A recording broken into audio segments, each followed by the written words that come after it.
asma'ullahi ta'ala ghairu mahsuratin bi'adadin muayyanin. Artinya jumlah nama-nama Allah tidak dibatasi dengan angka tertentu.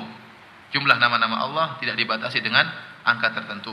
Ya, banyak dari kaum muslimin menyangka jumlah nama Allah cuma 99, ya. Ternyata sebenarnya tidak. Nama-nama Allah lebih daripada 99. Karena Allah Maha sempurna. Nama-nama Allah secara keseluruhan kita tidak tahu. Karena masih banyak sifat-sifat Allah yang tidak kita ketahui. Masih banyak sifat-sifat Allah yang tidak kita ketahui. Dan bisa jadi sifat-sifat tersebut, setiap sifat Allah beri nama terhadap sifat tersebut. Nah, secara logika, kalau kita tidak tahu seluruh sifat-sifat Allah, maka sangat mungkin kita tidak tahu nama-nama Allah secara keseluruhan. Karena sifat-sifat indah Allah biasanya dijadikan nama oleh Allah Subhanahu wa taala, ya. Oleh karenanya Nabi sallallahu alaihi wasallam mengatakan, "La uhsi thana'an 'alaik, anta kama athnaita 'ala nafsik."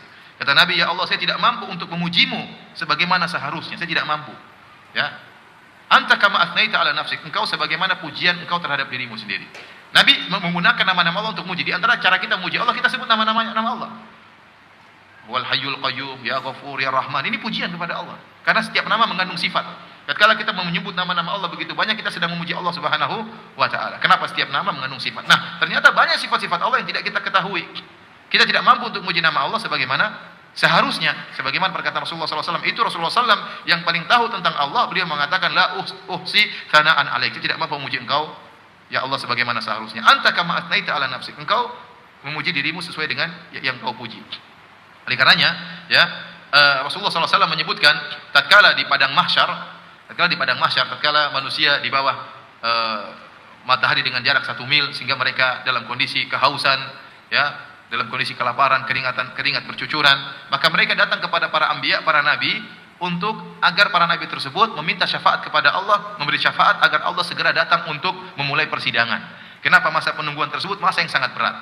Maka mereka datang kepada Nabi Adam alaihissalam. Nabi Adam beruzur, tidak bisa. Dia mengatakan, saya pernah melanggar, Allah melarang saya mendekati suatu pohon, saya dekati. Kemudian datang kepada Nabi Nuh juga minta uzur, Nabi Ibrahim juga minta uzur, saya pernah berdosa 3 kali, kata Nabi Ibrahim alaihissalam. Kemudian kepada Nabi Musa, kepada Nabi Isa, akhirnya kepada Nabi Muhammad sallallahu alaihi wasallam. Maka Nabi Muhammad sallallahu alaihi wasallam kemudian sujud. Kemudian kata Rasulullah SAW, saya pun memuji Allah dengan pujian-pujian yang Allah bukakan kepadaku, la uhsinu hal'an. Sekarang saya tidak mampu untuk memuji dengan pujian tersebut.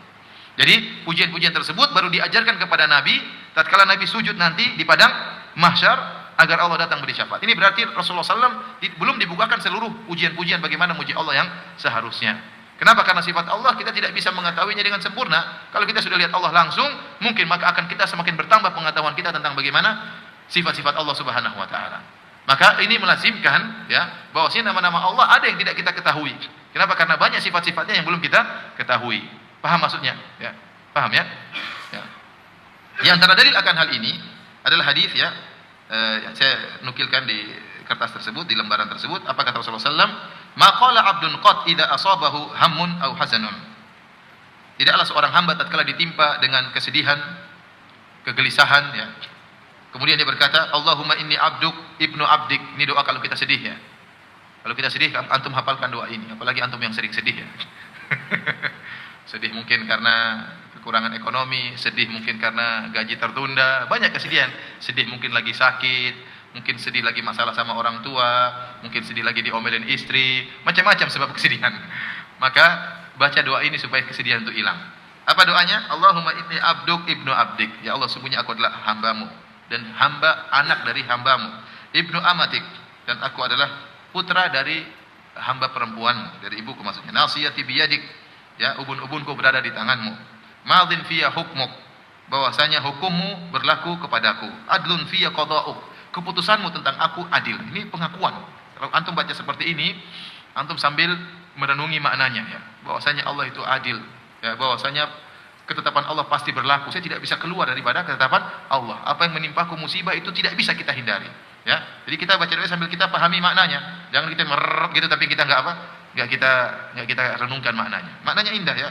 Nasiyati biyadik. Ya, saya ini hambamu, ya Allah. Artinya apa? Saya hambamu. Apa yang kau lakukan terhadap diriku terserah engkau. Saya toh hambamu, ciptaanmu. Ya, saya ciptaanmu. Kemudian ubun-ubunku di tanganmu. Kau lakukan sebebas engkau. Madin fiyya hukmuk, hukummu berlaku kepadaku. Adlun fiyya qada'uk, keputusanmu adalah adil kepada diriku. As'aluka bikulli ismin huwalak. Kemudian bertawasul dengan nama Allah. Kita boleh meminta dengan bertawasul dengan nama Allah. As'aluka bikulli ismin huwa lak sammaita bihi nafsak. Aku meminta kepada Engkau ya Allah dengan bertawasul dengan seluruh nama-namamu. Sammaita bihi nafsak, yang nama-nama tersebut Engkau namakan dirimu sendiri, ya. Bukan pemberian dari orang lain, tapi Engkau menamakan dirimu dengan nama-nama tersebut. Au anzaltahu fi kitabik, atau Kau turunkan nama-nama tersebut dalam Al-Qur'an. Jadi ada sebagian nama-nama Allah yang Allah turunkan di mana? Al-Qur'an. Au 'allamtahu ahadan min khalqik, atau Kau ajarkan kepada salah seorang dari hamba-hambamu seperti yang Kau ajarkan kepada Nabi Muhammad sallallahu alaihi wasallam. Jadi nama-nama Allah ada di Al-Qur'an, ada juga di hadis-hadis Rasulullah sallallahu alaihi wasallam. Aw ista'tharta bihi fi ilmil ghaibi indak, atau nama-nama yang Kau simpan dalam ilmu gaibmu, yang Nabi pun tidak tahu, seorang hamba pun dari hamba-hambamu tidak ada yang tahu. Ini dalil bahwasanya ada nama-nama Allah yang tidak kita ketahui. Di antara nama-nama yang Nabi ajarkan kepada kita 99 nama. Ternyata masih ada nama-nama Allah yang Allah sembunyikan, Allah simpan dalam ilmu gaibnya. Anta ja'alal Qur'ana rabi'a qalbi wa nura sadri. Hendaknya Kau menjadikan Quran sebagai pelipur hatiku, sebagai cahaya dari pandanganku. Wa jala'a hazani wa dhahaba hammi, untuk menghilangkan kesedihanku, untuk mensirnakan kegundahanku. Kalau dia sudah baca doa ini, kata Nabi SAW, illa adhaballahu hammahu wa abdalahu makana huznihi farahan, kecuali Allah akan hilangkan kesedihannya dan Allah akan gantikan kesedihannya dengan kegembiraan. Jadi ini dalil yang menunjukkan bahwasanya nama-nama Allah tidak hanya terbatas pada 99. Ada nama-nama Allah yang Allah sembunyikan. Tadi dalil yang sudah saya sebutkan, ya. Paham sampai di sini? Adapun hadis yang saya sebutkan di akhir lembaran, innalillahi tis'atan wa tis'ina asman, sungguhnya Allah memiliki 99 nama, mi'atan illa wahidan, 100 kecuali 1, 100 kurang 1 maksudnya. Man ahsaha dakhalal jannah, barang siapa yang menguasainya, menghafalkannya, mengamalkannya, memahami maknanya, maka dia akan masuk surga. Maka hadis ini yang dimaksud bukanlah nama Allah cuma 99. Ya. Sama seperti logikanya, seperti saya berkata, saya punya uang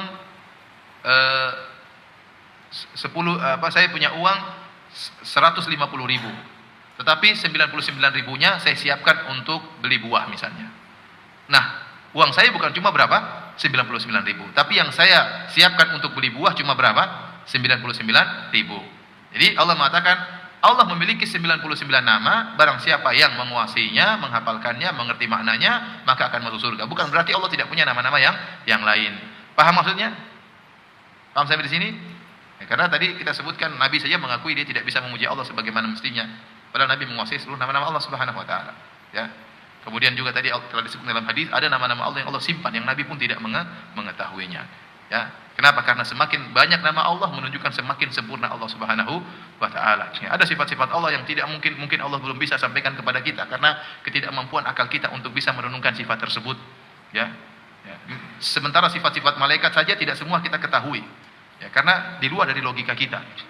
Ada sifat-sifat malaikat yang kita ketahui cuma terbatas, padahal malaikat ada makhluk tersendiri, alam tersendiri. Tentunya dia memiliki sifat-sifat yang banyak. Namun mungkin kalau disebutkan semuanya kita mungkin nggak bisa nalar kita untuk menangkap. Apalagi tentang Allah Subhanahu wa taala. Maka ini menunjukkan nama-nama Allah terbatas, tidak terbatas, tetapi 99 itu adalah nama-nama spesial. Barang siapa di antara hamba-hamba Allah yang menguasainya, menghafalkannya, mengamalkannya, maka dia akan masuk surga.